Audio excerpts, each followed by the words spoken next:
Assalamualaikum warahmatullahi wabarakatuh. Waalaikumsalam warahmatullahi wabarakatuh.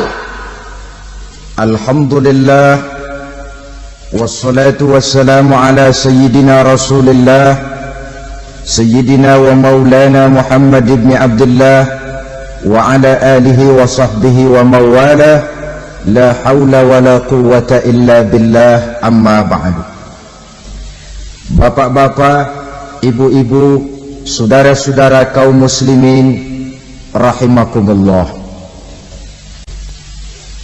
Kapan kiamat itu akan datang? Ini rahasia Allah. Jangankan kita yang orang awam, baginda Nabi sendiri tidak diberitahu oleh Allah kapan kiamat itu akan terjadi.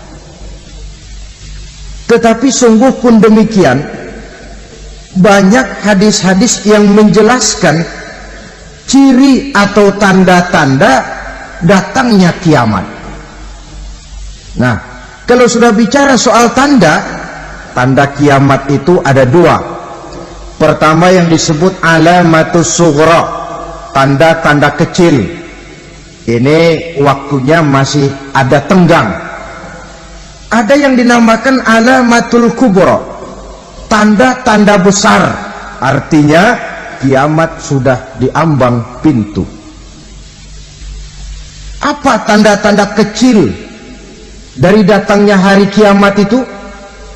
Misalnya kata Nabi, apabila ilmu sudah diangkat oleh Allah.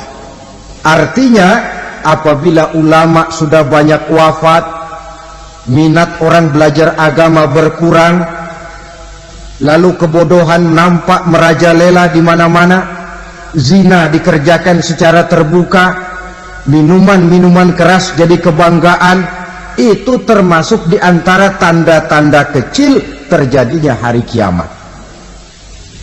Apalagi misalnya iza waladatil ammatu rabbataha, apabila budak sudah melahirkan tuan. Apa maksudnya? Ada yang mentafsirkan apabila anak sudah bisa membudaki orang tuanya. Orang tua yang melahirkan dia, yang membesarkan dia, demi setelah si anak besar jadi orang berpangkat, bertitel, berharta, berkedudukan, jadilah orang tua itu budaknya. Sehingga sering dibilang kalau orang tua kaya, anak jadi raja. Tapi kalau anak yang kaya, orang tua sering jadi budak. Apalagi munculnya fitnah yang bergelombang, timbul perang antara dua bangsa yang besar, waktu berjalan terasa sangat pendek sekali. Itu merupakan tanda di antara tanda-tanda kiamat. Termasuk di dalamnya sulit membedakan mana laki, mana perempuan. Kan kalau tanda-tanda kayak begini sekarang sudah banyak kita lihat kan. Ulama banyak wafat, penggantinya sulit. Zina dikerjakan berterang-terangan, minuman keras jadi kebanggaan, banyak anak membudaki orang tuanya, sulit membedakan mana laki mana perempuan. Kadang-kadang dari belakang kita lihat perempuan bener, begitu kita colek nengok jenggotan.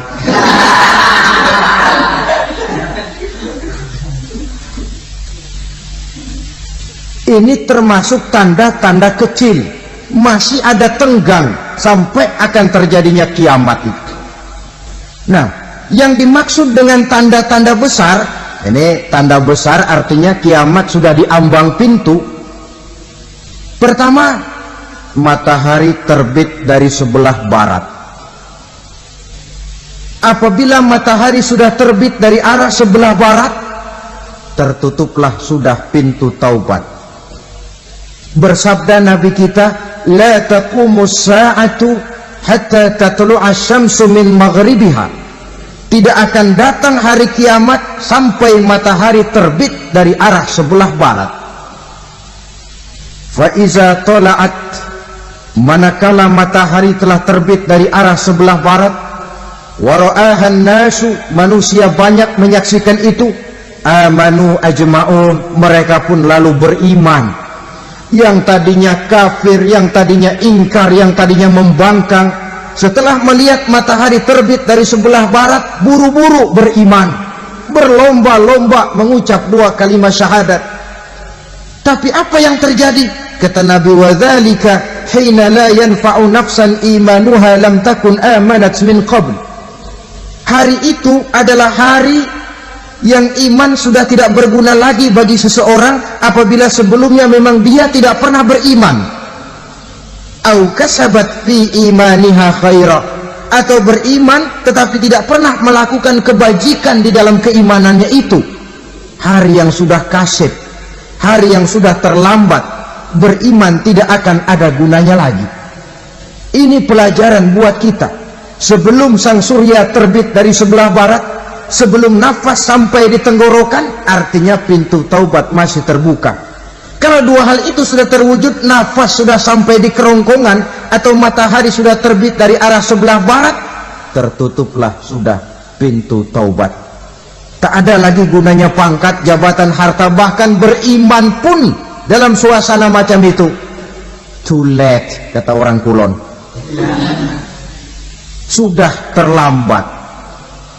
Matahari terbit dari arah sebelah barat, itu tanda besar, artinya kiamat sudah diambang pintu. Lalu apalagi tanda besar? Munculnya Dajjal. Dajjal artinya pendusta-pendusta yang menyesatkan manusia. Ada 2 macam Dajjal, saudara. Ada Dajjal kecil, ini Dajjal kelas teri. Kalau ini sejak zaman Rasulullah sudah ada itu, tiap zaman ada. Di zaman Rasulullah misalnya ada yang bernama Aswad al-Unsi dari Yaman, ada yang namanya Musailamah al-Kazzab dari Yamamah, ada yang namanya Ibnu Sayyad dari Madinah. Ini Dajjal di zaman Rasul. Musailamatul Kazzab memproklamirkan diri jadi nabi, dia di zaman Rasul masih hidup. Ini Dajjal zaman Nabi. Di zaman sahabat muncul Dajjal. Di zaman kita sekarang ini Dajjal pun gentayangan. Dajjal kelas teri. Kerjanya mendustakan manusia, menyesatkan manusia, memalingkan manusia dari jalan yang benar dan diridhoi oleh Allah Subhanahu wa ta'ala. Adapun yang merupakan tanda besar dari datangnya kiamat, Dajjal kelas kakap, pembohong-pembohong besar yang menyesatkan masyarakat manusia berpaling dari jalan Allah mengikuti jalan mereka. Apa sih ciri Dajjal itu? Kata Nabi dalam hadis Bukhari Muslim, inna Dajjala, sesungguhnya yang namanya Dajjal itu yakhruju, satu saat akan muncul mendekati hari kiamat. Wa inna ma'ahu ma'an, si Dajjal ini membawa air, wa naran, dan juga membawa api. 2 simbol. Di tangan yang satu dia bawa air, di tangan yang satu dia bawa api. Wa ammal ladzi yarahu an-nasu ma'an fanarun, adapun yang orang banyak lihat air, hakikatnya adalah api. Yang dilihat api, hakikatnya adalah air. Oleh sebab itu, kalau api yang ditawarkan, ambillah air. Kalau air yang ditawarkan, pilihlah api. Maksudnya apa ini? Ini bahasa simbol, saudara-saudara. Dajjal bicaranya seolah-olah untuk kepentingan manusia, menawarkan surga. Surga yang dia tawarkan hakikatnya neraka. Hai manusia, kalau kau mau bahagia, jangan dekat-dekat dengan agama. Sholat itu tidak efektif dan efisien, tidak produktif dari segi ekonomi itu. Menghadiri majelis taklim cuma buang-buang waktu. Tahajud, tasbih, tahlil, baca Quran, apa itu? Pekerjaan mubazir saja. Hidup ini cuma sekali, masa yang cuma sekali, manfaatkan dengan sebaik-baiknya. Mumpung, dibawanya sifat mumpung tetapi dalam pengertian yang sangat negatif. Bicaranya seolah-olah untuk kepentingan manusia, tetapi sebenarnya menjerumuskan manusia. Menawarkan air tapi sebenarnya api, menawarkan api tapi hakikatnya air. Buat apa kamu sholat? Buat apa kamu bayar zakat? Buat apa kamu puasa? Surga yang dicanangkan Dajjal hakikatnya neraka. Neraka yang digambarkan Dajjal pada dasarnya adalah surga. Jadi memutarbalikkan fakta itu kerjaan Dajjal. Yang hak jadi batil, yang batil dibilang hak, yang benar jadi salah, yang salah malah jadi benar. Tuntunan disuruh jadi tontonan, tontonan malah menjadi tuntunan. Itu pekerjaan Dajjal profesinya. Zamannya Nabi Adam, Dajjalnya kan iblis. Betul? Betul. Apa sih dan kerayuan iblis itu? Allah setelah menciptakan Nabi Adam kan bilang, Adam, kau dan istrimu Hawa tinggal di surga ini. Seluruh fasilitas yang ada di surga persilahkan kau nikmati. Satu yang tidak boleh, jangan coba-coba dekati pohon khuldi. Dekat saja jangan, apalagi sampai memetiknya. Datang Dajjal yang namanya iblis ini. Adam, kamu tahu nggak kenapa tidak boleh makan buah khuldi? Ya nggak tahu, pokoknya saya dilarang. Bodoh kamu, Dam. Khuldun artinya kekal. Kalau kamu makan itu buah, kau akan kekal di surga buat selamanya. Allah tidak kepengen, maka dilarang kamu makan buah khuldi. Kalau kau ingin kekal di surga, Adam, makan saja. Saya bicara begini ini untuk kepentingan kamu, Adam. Ini kan ciri-ciri Dajjal. Bicaranya sih seolah-olah untuk kepentingan Nabi Adam, hakikat sebenarnya menjerumuskan Nabi Adam supaya ingkar dan melanggar larangan dari Allah Subhanahu wa ta'ala. Jadi setelah muncul Dajjal, timbul kekacauan-kekacauan di masyarakat. Banyak yang terpengaruh, terpedaya dan terpesona. Termasuk mereka yang memproklamirkan diri jadi nabi, mereka yang memproklamirkan diri jadi rasul di zaman sesudah Rasulullah wafat. Itu adalah Dajjal-Dajjal.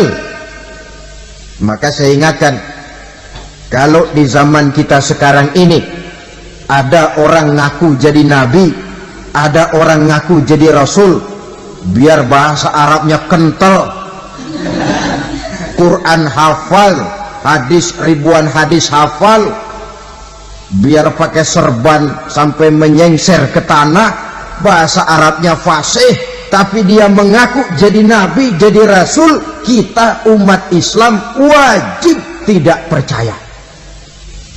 Wajib untuk tidak percaya. Itulah Dajjal-Dajjal zaman kita sekarang ini.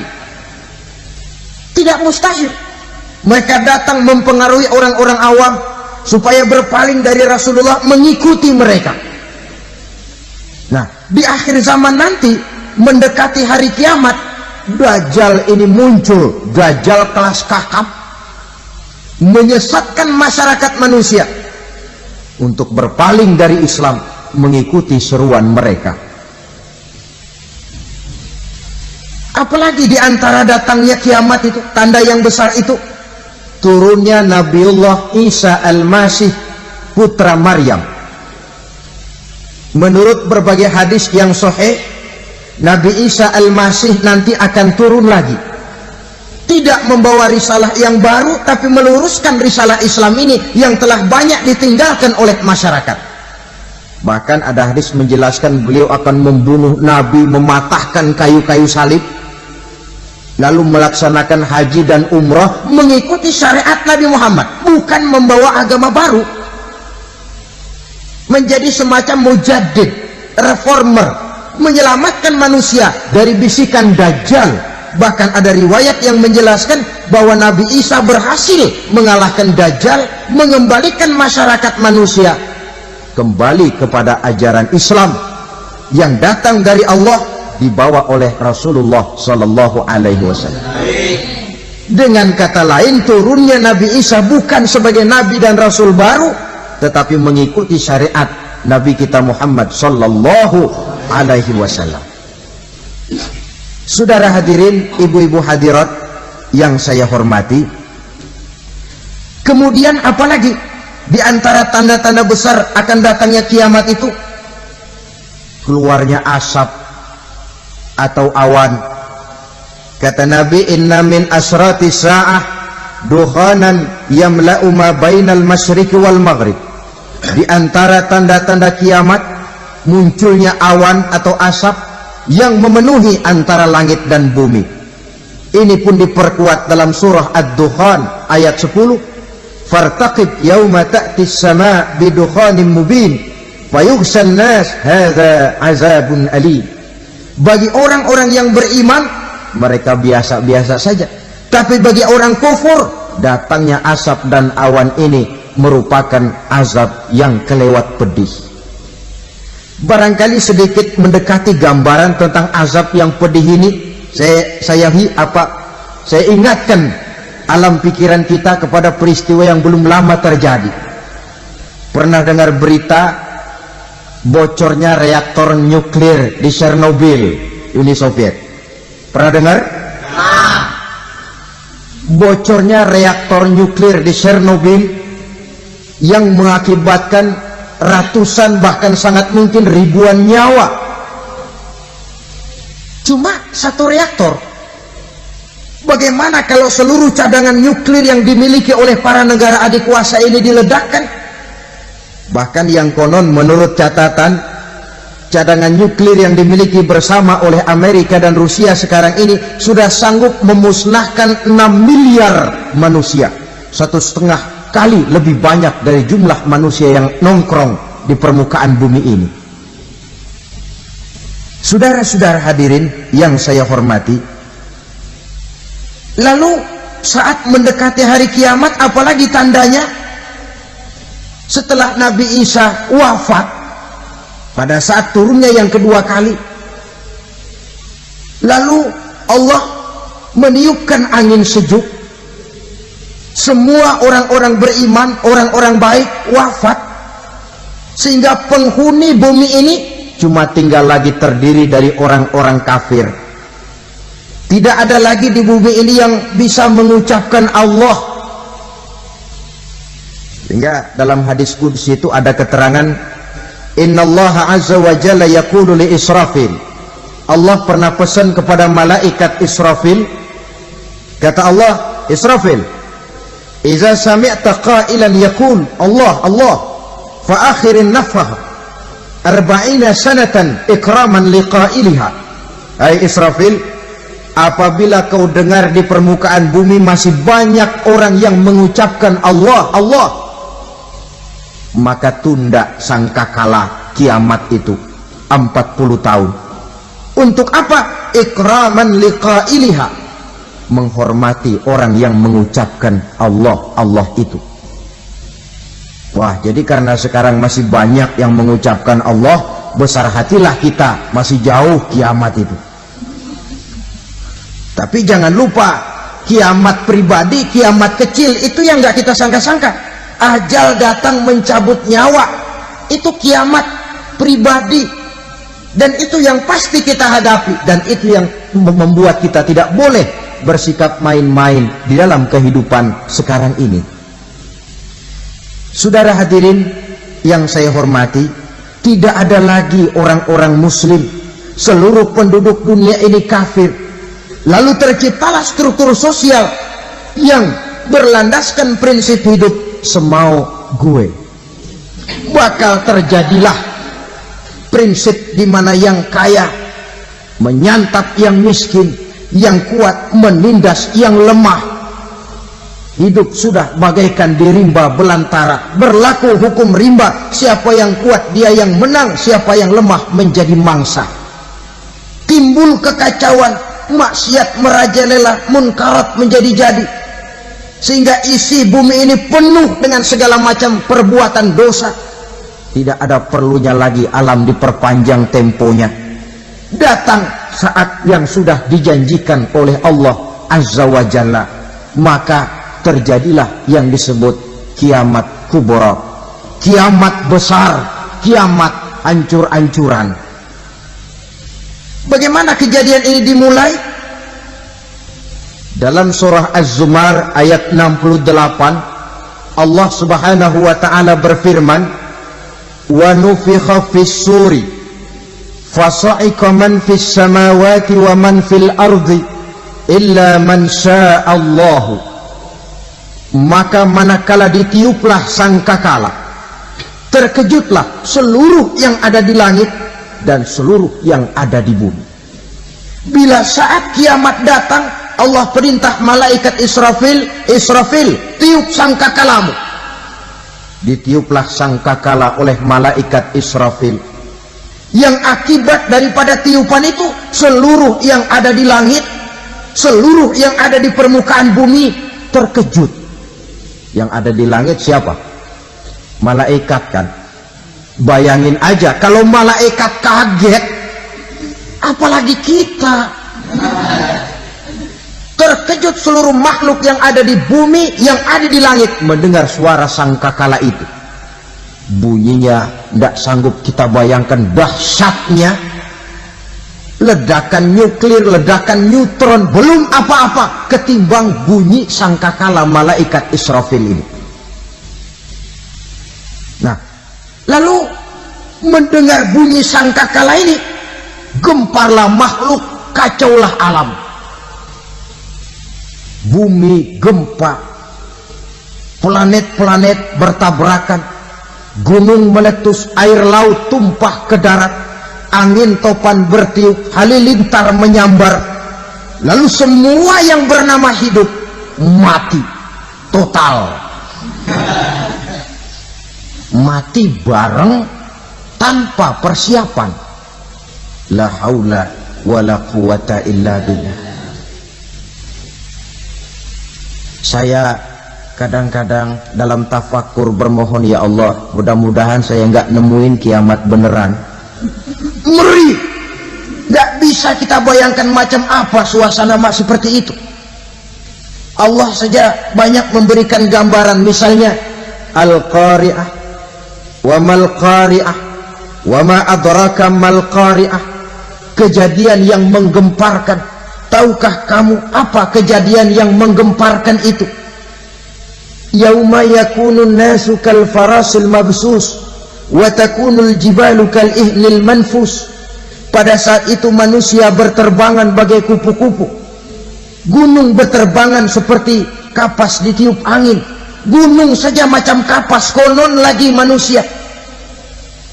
Kematian total, mulai semut sampai gajah mati, jin mati, iblis mati, malaikat mati. Malaikat saja mati. Saudara hadirin yang saya hormati, kematian total yang tanpa persiapan. Orang bilang, Pak, kalau mati bareng begitu yang repot malaikat maut dong ya, cabut sana, cabut sini. Itu kalau menurut logika kita, mestinya begitu menurut logika. Tapi logika juga yang bilang nggak perlu serepot itu. Sebab untuk mematikan listrik di wilayah DKI, di wilayah Jakarta, nggak perlu tiap rumah didatengin matiin, ya lama. Cukup dari kantor pusatnya saja PLN, tekan satu tombol, gelaplah seluruh Jakarta. Saudara hadirin yang saya hormati, kematian total. Lalu setelah kematian total, planet-planet juga mati, dalam arti tidak bergerak dan beredar. Angin mati, dalam arti tidak bertiup. Air mati, dalam arti tidak ada riak gelombang. Pokoknya semua mati. Kullu nafsin za'iqatul maut, semua yang bernafas mati. Dalam ayat lain, kullu man 'alaiha fan, semua yang ada di permukaan bumi fana. Yang kekal cuma Allah Subhanahu wa ta'ala. Yang paling belakang mati malaikat maut dan malaikat Israfil. Tapi mati juga sesuai dengan janji Allah. Menurut hadis Bukhari Muslim dari Abi Hurairah, masa tenggang waktu antara kematian total pada tiupan sangkakala pertama dengan proses kebangkitan pada tiupan sangkakala kedua 40 lamanya. Tidak dijelaskan oleh Abi Hurairah 40 jam, apa 40 hari, apa 40 tahun. Hadis-hadis cuma menyebutkan 40 saja. Sunyi alam yang tinggal cuma Allah saja lagi. Ketika itu Allah berseru-seru, katanya, limanil mulkul yauma, siapa para penguasa hari ini? Mana itu raja-raja dan penguasa yang dulu mengaku jadi Tuhan? Fir'aun, mana Fir'aun sekarang? Yang dulu jadi raja, merasa berhasil, sombong, lalu tidak mau turun-turun dari kekuasaannya, sampai kepada puncak kekurang ajarannya mengangkat diri jadi Tuhan. Mana itu Fir'aun? Namrus, mana sekarang Namrus? La ilaha illa ana, ternyata tidak ada Tuhan lain selain daripada aku, kata Allah. Proses kemudian, saudara-saudara, turunlah hujan dari langit. 40 lamanya hujan itu, tidak jelas juga 40 jam apa 40 hari. Setelah air turun membasahi, datanglah tiupan sangkakala yang kedua. Semua yang bernama mati bangkit dari kuburnya masing-masing. Ini yang disebut Yaumul Ba'thi, hari kebangkitan. Allahu Akbar. Pada saat kita bangkit dari kubur kita masing-masing, kumpul di padang mahsyar namanya. Bayangin aja, saya sendiri nggak sanggup bayangin. Manusia sejak zaman Adam sampai zaman kiamat kumpul bareng di tempat sama. Berapa banyaknya itu?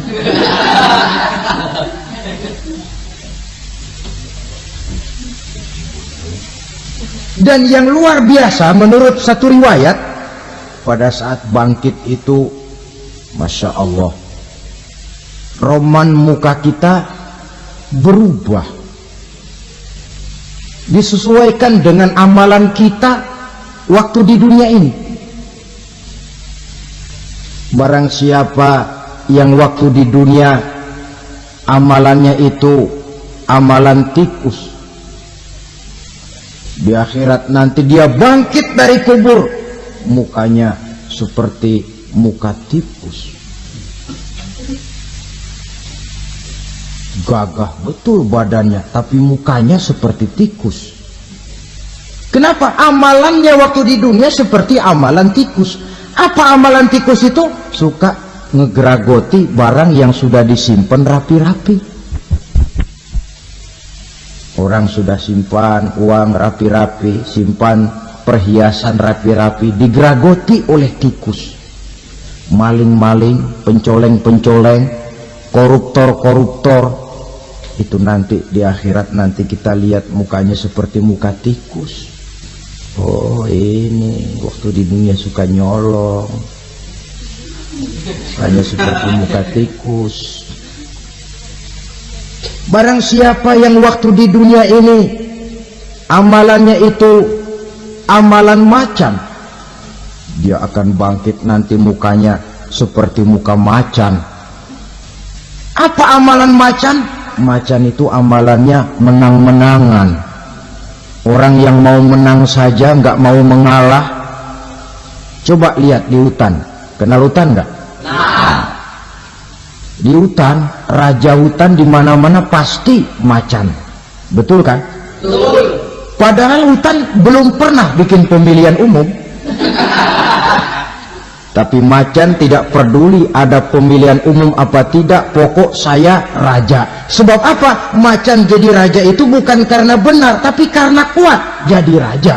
Setelah dia jadi raja, rakyat hutan yang mesti dilindungi malah dimakan oleh raja macan.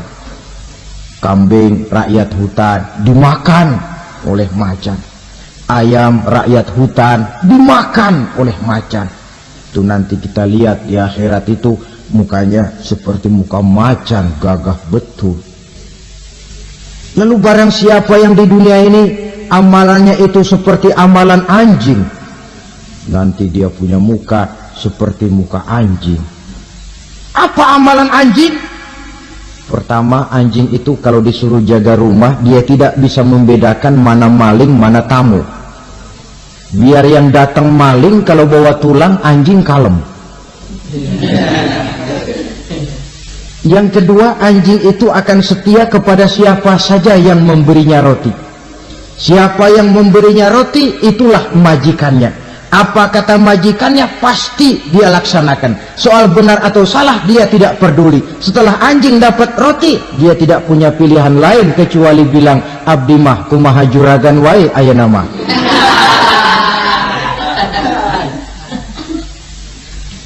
Saudara hadirin yang saya hormati, berkumpul di padang mahsyar, tiap orang sibuk dengan persoalannya masing-masing. Matahari waktu itu didekatkan oleh Allah, panas luar biasa. Ada yang saking panasnya itu mencucurkan peluh keringat sampai sebatas mata kakinya. Ada yang keringatnya sampai sedengkulnya, ada yang keringatnya sampai sepusatnya, ada yang keringatnya mengalir sampai sebahunya, ada yang kelelap oleh keringatnya sendiri, sementara orang di sampingnya nggak apa-apa.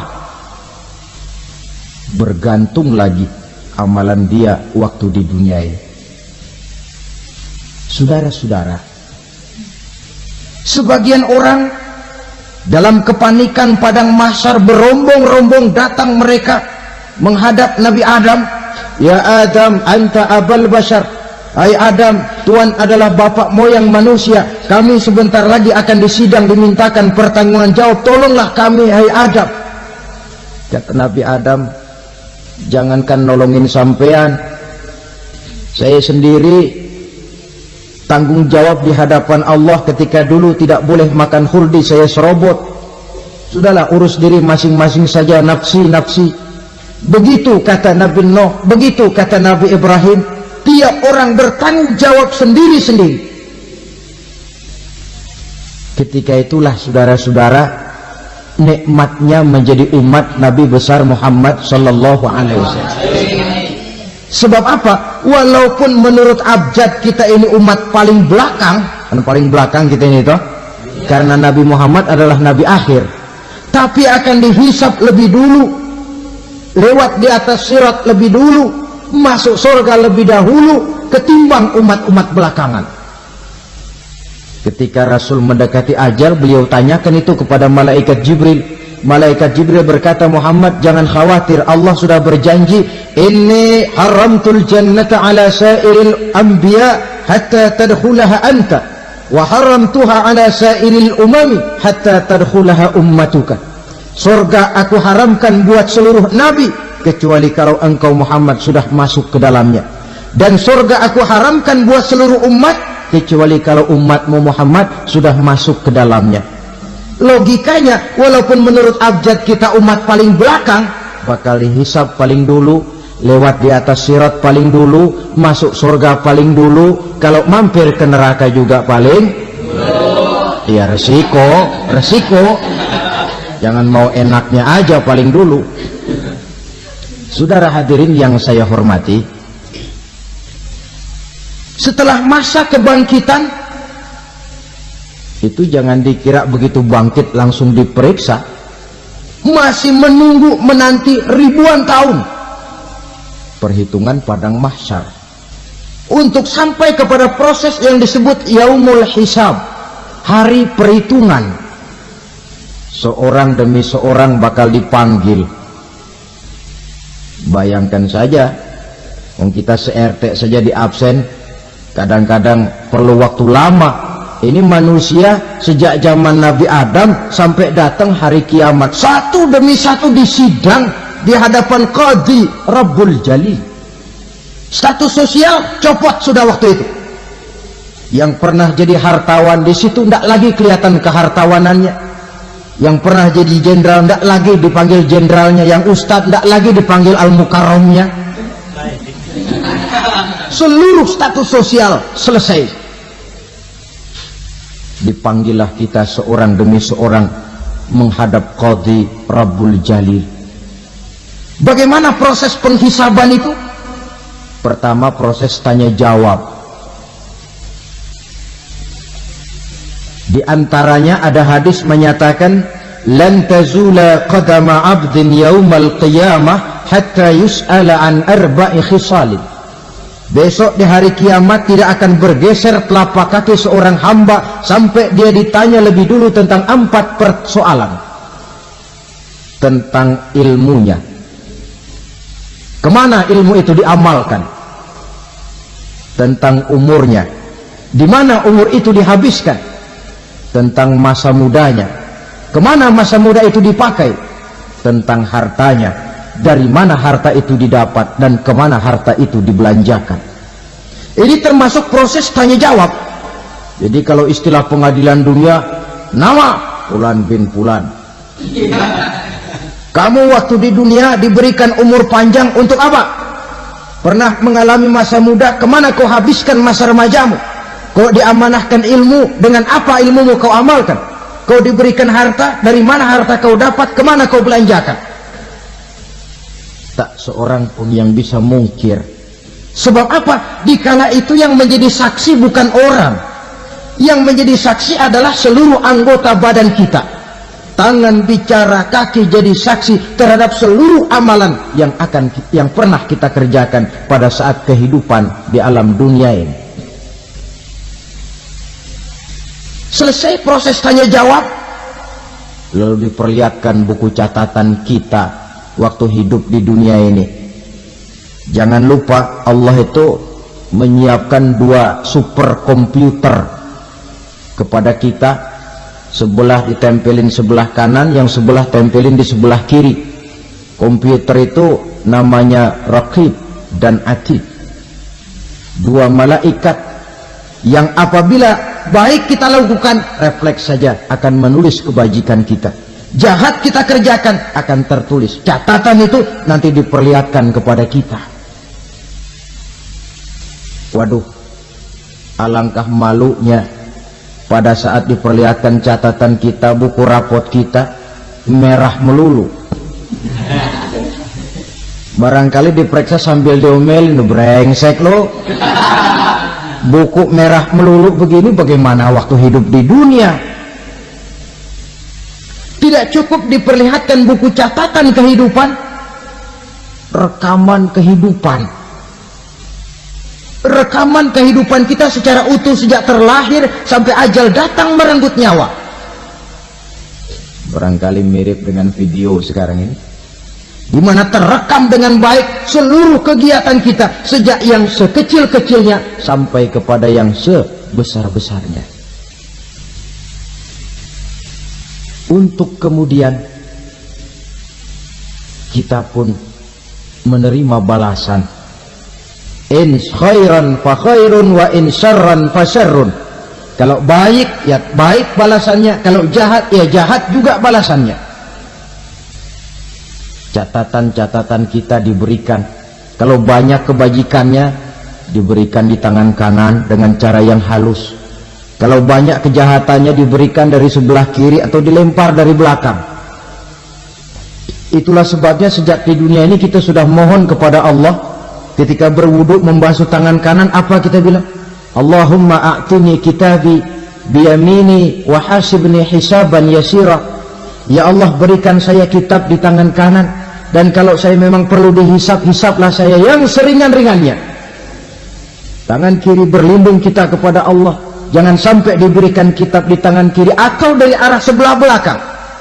Wa a'udzubika an tu'tiya kitabi bishimali aw min wara'i zuhri, dari arah sebelah belakang. Na'udzubillah min dzalik. Setelah selesai lewat proses penghisaban, lewat mizan, timbangan, maka yang sudah selesai dihisab itu bergeraklah menuju sirat, jembatan yang terbentang menuju surga melalui neraka. Saudara-saudara, panjangnya perjalanan sirat itu memakan waktu ratusan tahun. Tetapi orang yang lewat di atas sirat pun macam-macam, bergantung amalannya ketika di dunia ini. Ada yang lewat di atas sirat itu kalbarkil khatib, seperti kilat yang menyambar, sudah sampai dia di surga. Cepat bukan main. Ada yang lewat di atas sirat itu seperti orang lari-lari. Ada yang lewat di atas sirat itu seperti orang jalan biasa. Ada yang sambil merangkak, ada yang sambil ngesor, ada yang sambil gelayutan, ada yang selamat sampai ke ujung ke surga, ada yang tergelincir jatuh masuk ke dalam neraka, bergantung amalannya dalam kehidupan di dunia sekarang ini. Tiap kita akan melewati yang namanya sirat ini. Saudara-saudara kaum muslimin yang saya hormati, dengan demikian mereka yang selamat melalui sirat sampai ke terminal akhir surga, mereka yang ketika dihisab ternyata banyak kejahatannya daripada kebaikannya, mereka singgah di dalam neraka. Nah, adapun orang-orang yang beriman menurut ayat Quran dan hadis Nabi itu nanti ada bermacam-macam. Ada orang beriman itu yang dimasukkan surga. Ada orang beriman itu yang dimasukkan ke dalam surga. Ada orang beriman itu yang disebut penduduk surga. Kenapa lain-lain, Pak? Karena waktu di dunia amalannya juga lain-lain. Ada orang beriman yang masuk surga. Ini paling murah tiketnya. Mau masuk surga? Kata Nabi begini, ma min abdin qala la ilaha illallah thumma mata ala dhalik illa dakhalal jannah. Kalau seorang hamba sudah mengucap dua kalimat syahadat, dia yakin dengan kebenaran kalimat itu sampai matinya, orang itu akan masuk surga. Abi Dzar yang waktu itu diajak bicara heran, ya Rasul kok gampang betul? Iya, walaupun orang itu mencuri, iya, walaupun orang itu berzina, iya, biar dia mencuri, biar dia berzina, kalau dia sudah mengucap dua kalimat syahadat, dia yakin dengan kebenaran kalimat itu sampai matinya, itu orang akan masuk surga. Jadi masuk surga cukup dua kalimat syahadat, yakin sampai mati, masuk surga. Itu perkara masuk.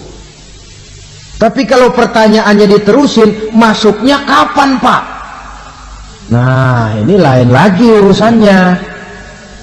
Sebab ada yang masuknya itu langsung, ada yang mampir dulu. Di sana tempat cuma dua, kalau tidak surga, neraka. Mau ke surga tapi mampir dulu, yang mampirnya jelas di neraka.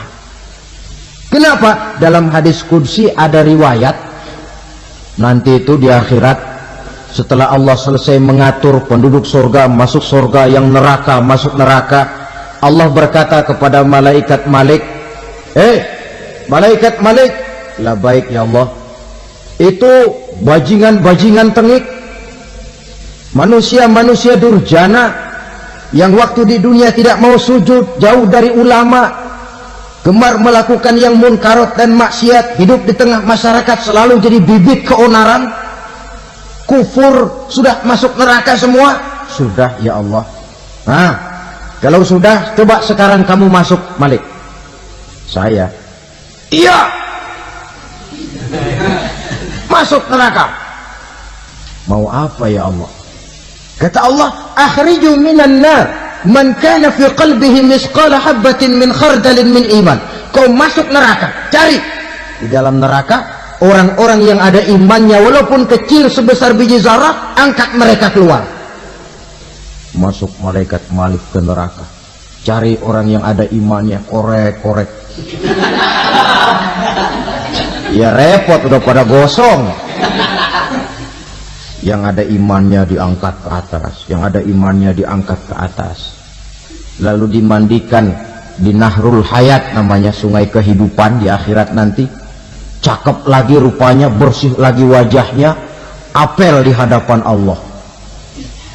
Kata Allah, bagaimana mas? Kapok nggak sampean? Kapok ya Allah. Nah, kalau kapok, idhab fadkhulil jannah, pergi masuk surga sana.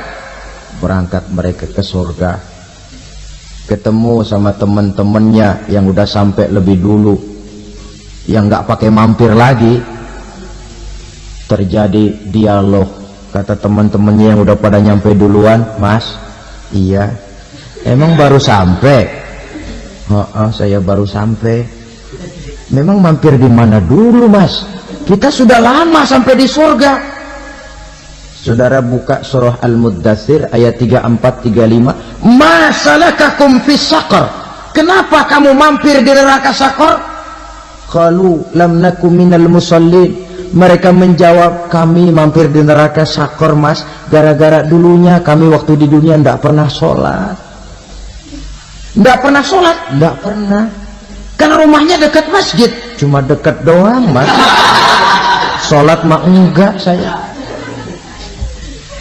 Enggak pernah ngasih makan fakir miskin, enggak pernah hadir di majelis taklim, pendeknya enggak pernah melakukan kebajikan. Maka saya pun mampir di neraka Saqar. Untung betul saya punya iman mas, sedikit.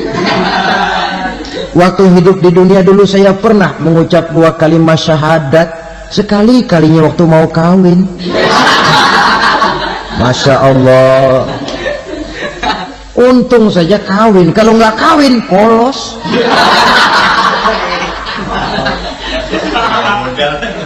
Itu juga pengulu sudah setengah mati ngajarin. Asyhadu alla, asyaduaan, asyaduaan.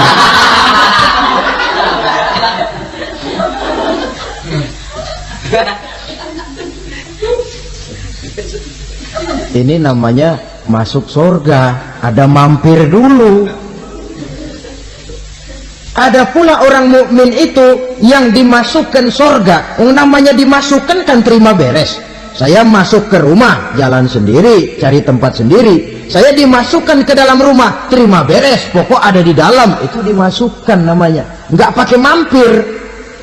Tapi tentu tiketnya lebih mahal ketimbang yang pertama tadi. Apa kata Allah? Innal ladzina amanu wa amilus shalihat la ukaffiranna anhum sayyi'atihim wa la udkhilannahum jannah. Sesungguhnya orang-orang yang beriman kemudian beramal soleh, kami hapuskan segala dosa dan kesalahannya, kami masukkan mereka ke dalam surga. Lihat ayatnya, Allah yang memasukkan, kita yang dimasukkan. Tidak pakai transit, tidak usah mampir. Cuma tidak cukup syahadat, tidak cukup amanu, tapi diiringi dengan wa amilus shalih. Iman, amal. Tidak cukup syahadat, lalu dibuktikan dia sholat, dia zakat, puasa, lalu dia melakukan berbagai macam kebajikan. Ini yang menyebabkan dia tidak pakai mampir di tempat yang bernama Saqar. Lalu ada pula orang mukmin itu yang disebut penduduk surga. Wah, ini sudah VIP ini. Ashabul jannah, penduduk surga. Siapa mereka? Kata Allah, innal ladzina amanu summa istaqamu fala khaufun 'alaihim wa la hum yahzanun ulaika ashabul jannah hum fiha khalidun. Sesungguhnya orang-orang yang beriman lalu istiqamah, tetap dalam melaksanakan perintah Allah, tidak goyah, tidak labil tapi stabil, istiqamah, mereka tidak takut dan tidak bersedih hati. Merekalah penduduk surga. Iman, istiqamah. Tidak punya duit, sembahyang. Banyak duit, sembahyang. Miskin, sembahyang. Kaya, tetap sembahyang. Istiqamah. Kadang orang kalau susah rajin ke masjid, banyak duitnya ngelihat masjid melengos. Itu yang dibilang waktu miskin hamba Allah, setelah kaya jadi hamba harta. Bergeser, tidak ada nilai istiqomahnya. Saudara-saudara, dengan begitu penduduk neraka itu dua. Ada penduduk permanen, ada penduduk yang semi permanen. Yang semi permanen orang-orang beriman yang mempunyai dosa besar. Mereka masuk ke neraka untuk menerima azab sesuai dengan dosanya. Bila selesai masa azab itu, mereka akan diangkat untuk ditempatkan kembali ke dalam surganya Allah Subhanahu wa ta'ala. Nah, dikala itulah saudara-saudara, ada yang disebut syafaat dari Rasulullah Sallallahu Alaihi Wasallam. Tapi tentu jangan lupa, syafaat ini ibarat kain menambal dia. Kita punya kain bolong-bolong sedikit, syafaat yang menambal. Sholat kita ada kurang dikit, sedekah kita ada campur riak dikit, amalan kita ada tidak karena Allah dikit, kita berharap syafaat. Jadi biarlah kain masih bolong-bolong, yang penting punya kain. Tapi kalau kainnya tidak ada, yang ditambal apanya? Sholat tidak, puasa tidak, zakat tidak, berharap syafaat saja, ya, terlalu berlebihan itu. Saudara hadirin yang saya hormati, apabila selesai proses penghisaban, proses penghitungan, maka dikala itulah manusia terbagi dalam dua kelompok besar. Fariqun fil jannah wa fariqun fis sa'ir. Sekelompok orang-orang beruntung yang masuk ke dalam surga, dan sekelompok lagi masuk ke dalam neraka. Akan memakan waktu untuk menceritakan sifat surga dan neraka, tapi insya Allah pada kesempatan pertemuan lain saya sampaikan. Namun sebagai gambaran umum cukuplah saya sampaikan sebuah hadis qudsi. Allah jelaskan, a'dadtu li'ibadiyas salihin ma la aynun ra'at wa la uzunun sami'at wa la khatara fi qalbil bashar. Aku sediakan buat hamba-hambaku yang soleh, yang tidak pernah terlihat oleh mata, tidak pernah terdengar oleh telinga, dan belum pernah terdetik dalam hati manusia. Jadi kenikmatan surga belum pernah dilihat mata, belum pernah didengar telinga, belum pernah terdetik dalam hati. Pedihnya azab neraka belum pernah terlihat mata, belum pernah terdengar telinga, belum pernah terdetik dalam hati. Saudara hadirin yang saya hormati, oleh karena itu sebagai uraian akhir daripada kiamat ini, marilah sama-sama kita memanfaatkan hidup dengan sebaik-baiknya, supaya jangan timbul penyesalan di hari kemudian nanti. Mudah-mudahan kita seluruhnya diselamatkan Allah dari azab neraka dan mendapat surga dan ridhonya. Sekian dan demikianlah pertemuan kita kali ini. Terima kasih banyak atas segala perhatian, mohon maaf atas segala kekurangan. Usikum wa nafsi bitaqwallah. Wassalamualaikum warahmatullahi wabarakatuh. Waalaikumsalam warahmatullahi wabarakatuh.